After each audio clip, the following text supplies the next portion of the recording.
Le 18 avril 1944, Athis-Mons vivait une des pages les plus terribles de son histoire, qui lui a d'ailleurs valu l'attribution de la Croix de guerre quelques années plus tard, avec les tragiques bombardements du Val d'Athis et de Juvisy dans la nuit du 18 au 19 avril 1944.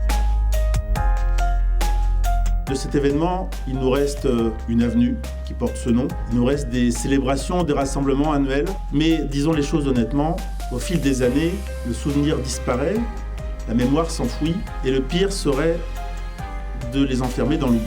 Et on a un privilège et une chance extraordinaire, c'est d'avoir à Athis-Mons et ailleurs encore la mémoire vivante, des personnes qui ont vécu en leur chair, en leur ville, cette nuit atroce. Et le soir, quand la nuit est tombée, on a commencé à entendre le ronflement des avions. Et puis, quelques minutes après, le bombardement a commencé.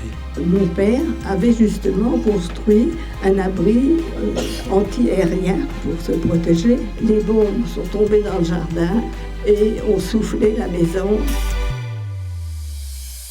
On avait eu l'ordre de faire quelque chose pour se protéger. Et c'est ce qu'on a fait, sauf que c'était juste le jour où le bombardement a eu lieu. Je me souviens que moi je suis resté avec ma mère dans son lit, caché sous les couvertures et tout ça, et j'avais une peur, voilà.